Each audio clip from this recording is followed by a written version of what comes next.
I didn't sleep a lot that night.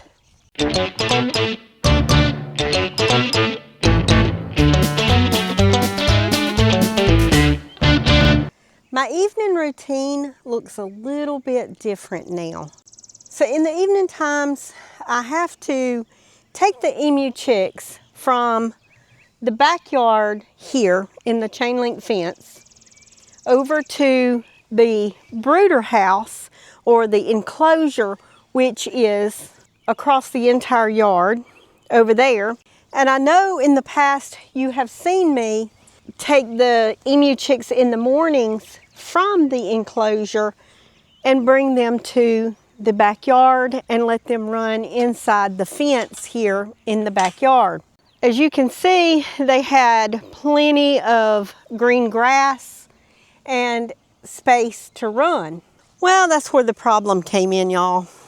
About a few days ago, it was in the evening time, I went and got the emu chicks, opened the gate, and we proceeded to go towards the enclosure.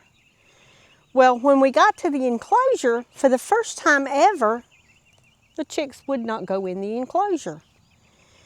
And I didn't understand what was going on, but they proceeded to run back to the backyard. They did not want to go up in the enclosure that night. And y'all know that I've got a little PTSD from Otis in the pasture, and I was just really scared, concerned about putting them in the pasture,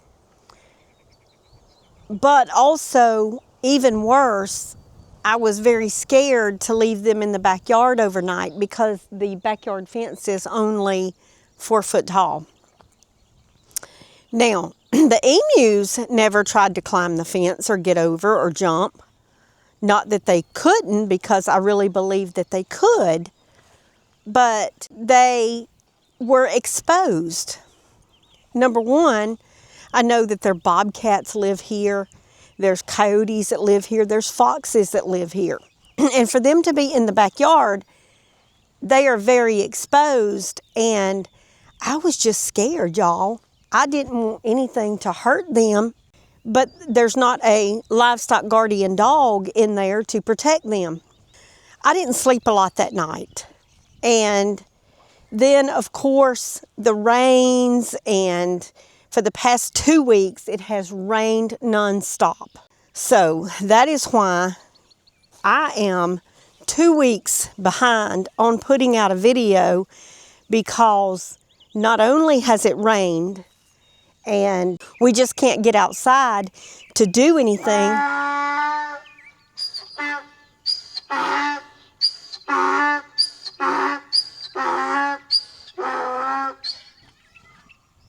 Hey, Arlie.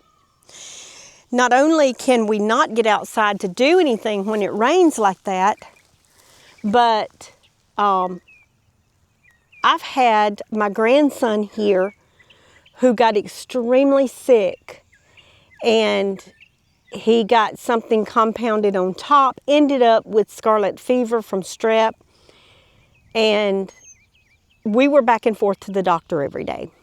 So between me and his parents, it was quite an ordeal. And so I just haven't had time to do a video. Now, that's not to mention the harvesting of the vegetables that I've been doing, the canning and the processing. All of that, I have worked, well, I've been burning the midnight oil. I mean, and it's been all that I could do. Tony has helped bush hog and do some things when he's off work, but with all the rain and storms, you know, he's not off work a lot. So it is what it is, and we just have not had a lot of time. So I was so scared for the emu chicks, they had to go to a new home. Now, I think that they're happy in their new home. They have a lot more room to run and play. They are just very, very lovable, and Well, they had to go. They had to go because they couldn't stay in that backyard without a livestock guardian dog. And all my dogs are tied up. I've got Sophie and Yeti over here. I've got Dixie over here with the goats. So I had to make a decision about what to do with the boys really quick. So here it is.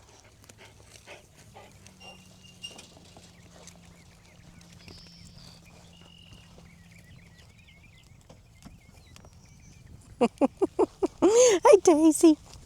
So the boys came to the pasture with the goats and with, so here's the thing is, Daisy and Petrie,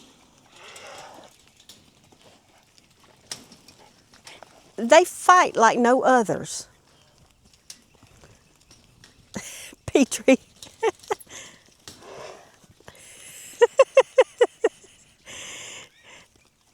Daisy ain't scared. Y'all behave. So they only fight like that when they know there's food involved. But they have plenty of room in the mini barn pasture to run and play. They're very happy. They get along great with the goats other than Daisy. But Daisy is the spoilt one. And Petrie, what is it, buddy? And so there's a whole feeding routine that happens over here because, you know, naturally the goats will take the boys' food. So we had to come up with a plan. And I'll show you what that plan is. And like I said, my evening routine is a lot different because the goats, they have a lot of forage out here, so they get fed grain once a day because I don't want to bloat them. So in the evenings, I feed the boys still twice a day. Petrie and Daisy just go at it. I didn't realize they go at it like that. That is hilarious. Oh, she likes to headbutt them, and they don't like it. Daisy, behave. Okay, so let me show you what the evening routine is really like around here now. Just totally different. There is no more transporting the boys from the backyard to the enclosure. It is simply now coming out to feed the boys their food away from the goats. So let's go over here. I'll set the camera up and I'll show you how we do this.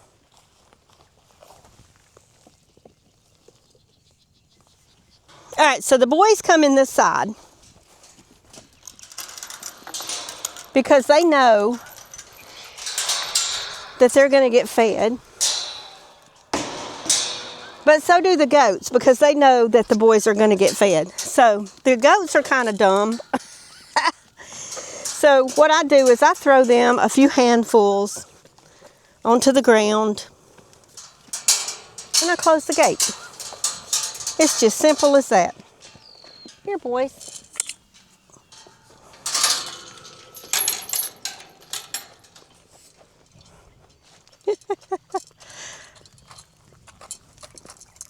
Oh, I don't know if the camera is even showing y'all. Come on. Y'all come right here. I probably got to go get y'all some more food.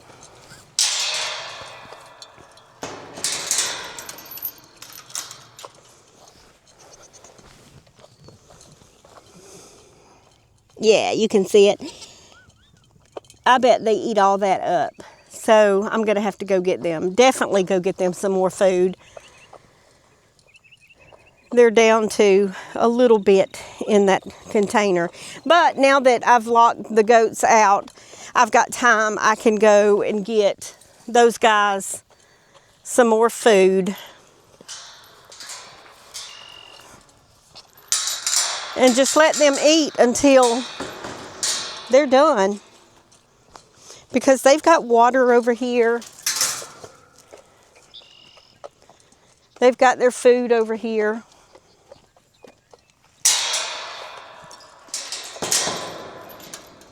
I really do miss them at the house, though. That little killdeer. That killdeer has a nest here. She's got 2 eggs in it. They lay in the most odd places on the driveway, but anyway, I do miss the boys. I miss them so much, being in the backyard, being able to go out and just play with them there at the house whenever I want to, and I just have to walk a little further, that's all. But they still get all the love, and they still get me sitting in the pasture with them. The only difference is they have all this running room, and as far as you can see, really, over to the woody stuff over there on the other side of that small pasture. But I just leave the gate open during the day and at night. The only time it's closed is when they're in there eating, and I don't want the goats to take their food. But you see, they can run and play, and they're getting really brave now with Daisy. Daisy's just spoiled, so Daisy just wants to be the pet of the hour, and they want to be the pet of the hour. So it is what it is. But yeah, I'm so sorry that I haven't put out another video in a couple of weeks. Today I finally got caught up enough that we could. We got our first tenants today on the range, the RV campsite. We got that going on. We got them set up. We got the emus are settled in. They've been over there now a few days, and they are settled in and doing very good. They're learning now, because over here I kept food out so that they could, honey just almost tripped me, so that they can free range and eat all the time. Well, I can't do that over there because the goats would take it. So they are adapting to that twice a day feeding like everything else. No, you just have to work with stuff. And I know that I'm going to get questions about why I did not go ahead and put them with Goldie. Well, Goldie can see them over there, but Goldie has been a hot mess lately. Goldie has decided that she doesn't like anything in the pasture right now, except for Harold. So she and Harold were fighting a lot. So I put Harold over in with the goats. He was miserable. Goldie was miserable. So that night I went and got him and put him back in. Come on, Arlie. Anyway, I put him back in with Goldie. Arlie, move. Oh, he's so funny. When I put Harold back in with Goldie, it was like, I don't know, they have some kind of weird relationship. Now Goldie will not leave Harold's side. Harold will not leave Goldie's side. When Goldie is eating, Harold is standing under her belly. When I'm walking across the pasture and Arlie is trying to take this bucket away from me, I need to go give it to the emu chicks. Hold on a second. Okay, I've got the food back over to the emu chicks, and I was telling you, here comes Helen. Hey, baby. Oh, you got me. You got me. She's a heavy girl. Come on. Everybody go in your stall. She's a smart girl. I gotta get Arlie in his. Now Arlie, he wants to see the food first. He said he is not no dummy. He ain't going anywhere that he hasn't seen food go in. No, Arlie, you can't come in here with me. Arlie is the one that will come into the feed stall. Move, Arlie. I didn't mean to hit you with that door.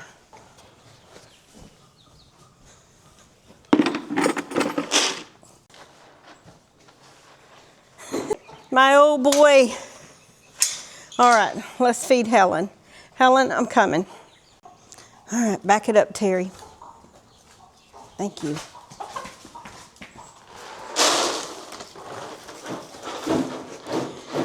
She knows where her bowl's at. She may not be able to see anything else, but she can see that bowl. Y'all see the baby chicks? They're not such babies anymore, are they? Sweet, sweet babies. Well, y'all, I do feel better about the emu chicks not being in the enclosure because they're in there with Dixie. And I know that Dixie is not going to let anything hurt them. Dixie loves them. You know, I pointed to them and said, watch them. And Dixie will watch them. Now, I don't think that Yeti and Sophie could protect them from Goldie, because Goldie is not violent or mean to anything in the pasture unless Harold is nearby. And right now, come on, go to your bowl. Yeti, go to your bowl. Good boy. So this is pretty much where Goldie stays. You can see that she is being courted now by Harold's son. But Goldie doesn't mind. Goldie is rather partial to turkeys. And I don't know that Goldie doesn't think that she's a turkey for some strange reason. Because I've never seen Goldie go quiet and sad as she was when Harold was not in here. Now, the reason I put Harold out of here to begin with was the fact that Harold and this one that doesn't have a name, they would fight over Goldie. And Goldie is perfectly fine around here with the turkeys, but the minute another one of the animals comes around that barn and gets near Harold, Goldie shows out. Hey, go. Yes, Goldie has shown out with me. And Goldie and I had to have a little discussion about I don't want her turkey boyfriend, and she can keep her turkey boyfriend. So I tried to open up the chicken coop area because the turkeys like to go in there to eat. And I tried to open that up and let Goldie go in and just kind of hang out during the day. But I can't leave it open. That means Goldie can't come out for water because I don't have a big water trough in there. So everything else can come out, but Goldie's too big to fit into the little slot. And the slot is smaller, just big enough for turkeys and chickens, because I can't let Helen go in there and eat chicken feed because it would be detrimental to Helen. We would not want that to happen. So chicken feed and cows are no-no. So Goldie just kind of hangs around on the outside of the coop when the turkeys are in the coop, and she just walks back and forth, y'all. She just really look at her. She is looking in there at Harold. Emus are not only the weirdest animal that I know, but they're the smartest animal that I know, because she knows that Harold is in that coop. And Harold is her guy. She sleeps, when he sleeps in there, she sleeps right here.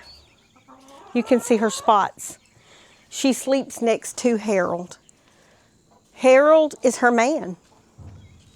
So Goldie and Harold. Now, when the boys grow up and they come over to this pasture and they're big enough to defend themselves, will Goldie choose one of them as a mate? That will be continued. Hey, Yeti. It's hard to believe that you're just a puppy. You're almost grown. You almost grown, buddy. You almost. He is bigger than Sophie now. But beautiful. Where are you going? You going back to Harold? She's going back to her man. She's leaving pretty quick. So Goldie won't just come eat anymore in here. I have to take Goldie's feed to her around there on the other side with Harold, if Harold is in the enclosure.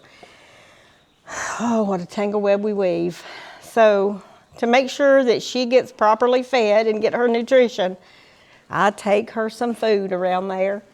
You know, it's more consolidated now. Whoa, Nellie. Hey, Nellie. So Nellie's kind of on a little diet. She's getting less grain because Nellie's fat. And the hay, the grass has really started coming in out there. So all those sugars, that just means that I feed the bulls separately, and Nellie gets very little. And when she's done, she wishes she could just take the bull's feed away from them and eat it for herself, and she gets really, really mad at me. Oh, those flies getting you, girl? Oh, there's a big horse fly. I see it. Oh, yeah. Okay, so I'm about to let all the animals back out into the main pasture, and I've got to go into the greenhouse because that's part of my evening chores. First, I have to go and release the door to the emu chicks now. So there's always a lot of walking in the evenings, but it's time for them to get out of their... Okay, Sophie. She wants me to open her door. Sophie has to eat separate. Helen, can you move? Helen is so fat, y'all. Look at this.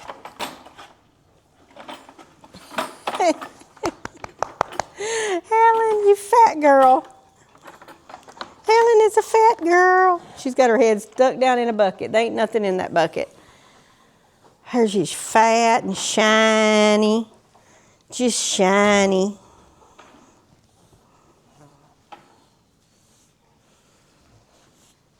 She's easy to put fly spray on because she is such a good cow.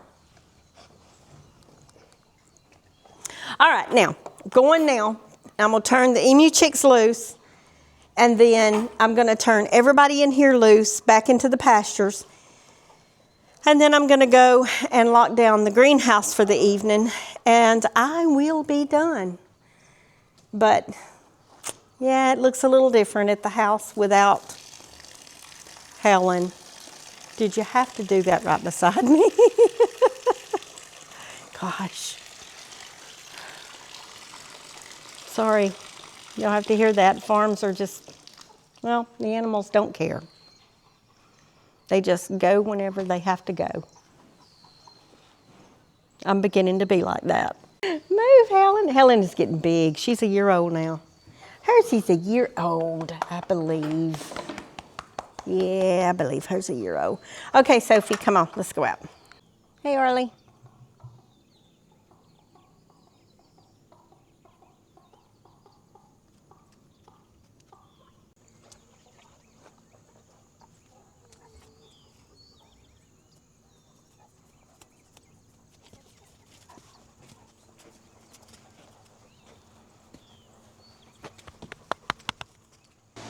Let's just see what is actually going on in here. Now, the calendula, they're still blooming, but they're trying to go away. We have, between me on this row is banana peppers, tomatoes, really big tomatoes, pepperoncini peppers over here, and Raja cayenne down here on the end, and cowhorn. The squash I thought were going away, but they've regained leaves and they're starting over. Here, this pepper that is up to my chest is a heatless habanero. Not sure that it's supposed to be up to my chest when I walk past it, but it is.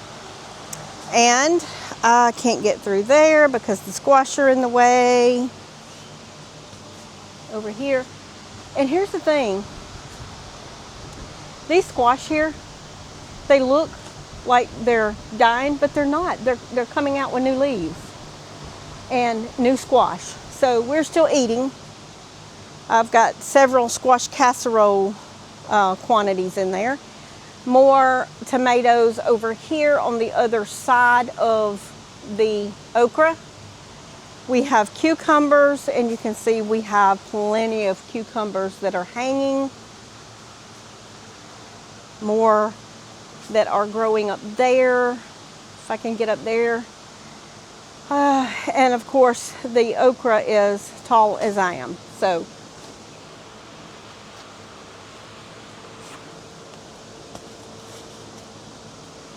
okay. Now, over here, you see climbing. That's peas. That's the pea jungle. Let me see if I can get over here to the peas. Just a massive amount of peas and just everywhere. It is a jungle. And the peas are just hanging thick. I harvested a few this morning. You know, that first picking is like really slim, but tomorrow and the next day, we'll be putting some peas in the freezer. Everything has just, oh, here's some sun sugar, cherry tomatoes.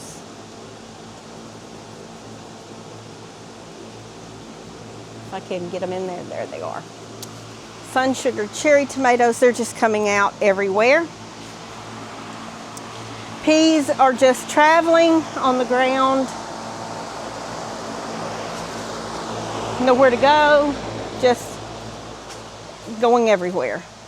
You can see how many peas, if y'all can see all the peas that are hanging down through there. This is the craziest pea patch I've ever seen inside of a greenhouse. Just, I don't know. One day I blinked, I came out here, and stuff is everywhere.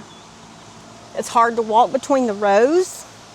I can't walk between the pea rows, but even the tomatoes, it's hard to walk between the tomatoes and the peppers. They're just everywhere. Now, I did harvest some beautiful cucumbers earlier today, and I made a German cucumber salad. And to end this video, I am going to go in there and I'm going to give you the recipe to end this video. So hang tight with me, and here we go. Okay, so very first thing that I want to show you is this. This is the new apron. It is a Whoa Nelly apron. You can get it on my merch site. We just got them onto the site. You know, we have the shirts like this. We have the Walk by Faith, Not by Sight, Helen shirts and tumblers. And we also have I Am the Vine, You Are the Branches in tumblers and coffee cups. So now we have the Whoa Nelly aprons. So wonderful, wonderful blue pinstripe. They are made of a linen material. I really didn't care for the material of the last aprons, and Jacqueline and I discussed it, and we decided we're not going to go any further with those aprons. But I wanted something that was a little more of the cotton or linen feel, and these are linen material. So they're just a lot better. They do have pockets, but they are ready to go, and they're up on the site. So y'all go take a look at those, and also the other merch if you haven't gotten anything from the scripture cups and tumblers and shirts. Okay, so here you go. I'm going to give you the recipe. First, you need a couple of cucumbers.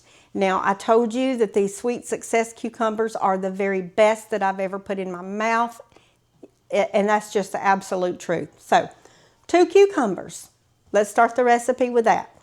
The next thing is dill Kräuters. It is a German seasoning, and you can get this from Amazon, and that's where I buy mine from. I used to have to get my friend to get it for me, but now I can order this off of Amazon. So take a good look at that. And here is the recipe. Slice your cucumbers as thick as you want them or as thin as you want them. Get them ready.